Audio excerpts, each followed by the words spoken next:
સુરત જિલ્લાના માંડવી ખાતે આજે એસીબીએ છટકું ગોઠવ્યું હતું, જેમાં ચૂંટાયેલા પ્રતિનિધિઓ લાંચના છટકામાં ઝડપાઈ ગયા હતા।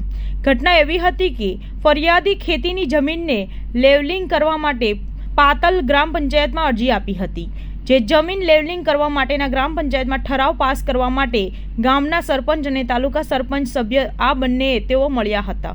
કામ માટે તેઓએ પ્રથમ 1.5 લાખ રૂપિયાની લાંચની માંગણી કરી હતી। ત્યારબાદ રકઝકના અંતે 80,000માં પતાવટ થઈ હતી, જે પૈકીના 35,000 રૂપિયા આપવાના હોય અને ફરિયાદીએ એસીબીનો સંપર્ક કર્યો હતો। આરોપીઓએ 35,000 રૂપિયા માંડવીના અગ્રેસર મહાદેવ મંદિર નજીક લેવડ દેવડ કરવા જતાં બંને રંગે હાથે ઝડપાઈ ગયા હતા। લાંચ લેનાર 2 ઈસમો પૈકી એક પાતાલ ગામનો ડેપ્યુટી ભૂપેન્દ્ર તેમજ માંડવી તાલુકા પંચાયતના સાલૈયા બેઠકના કોંગ્રેસના સભ્ય અને વિપક્ષ નેતા શંકર ચૌધરી બંને લાંચના છટકામાં ઝડપાઈ ગયા હતા। સમગ્ર કાર્યવાહી તાપી જિલ્લા એલસીબીએ મહિલા પીઆઈ આર ચૌધરી ટીમ દ્વારા કરવામાં આવી છે। ગત રોજ એસીબીમાં ફરિયાદ મળેલી કે પાતાલ ગામ પંચાયતમાં એક ખેડૂતની ખેતીની જમીન એ લેવલિંગ કરવાના જે ઠરાવની જરૂરિયાત હતી એ ઠરાવ આપવાના અવેજ પેટે પાતાલ ગામ પંચાયતના ડેપ્યુટી સરપંચ ભૂપેન્દ્રભાઈ તેમજ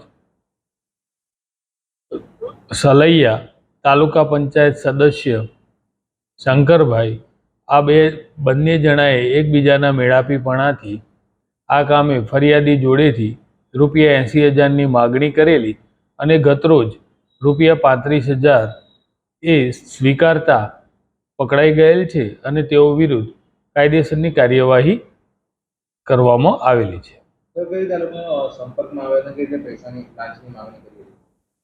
એ ફરિયાદીના ત્યાં ટૂંકમાં એમનું જમીનનું લેવલિંગ કરવાનું હતું। એ લેવલિંગનો જે ઠરાવ કરવો પડે એ ઠરાવના અવેજ પેટે પૈસાની માગણી થયેલી।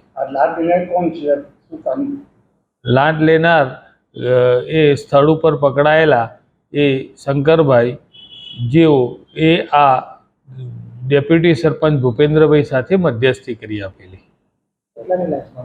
લાંચ 80,000ની માગેલી, જે પૈકી ગત રોજ 35,000 રૂપિયા એમણે માગેલા અને એ લેતા પકડાયેલ છે।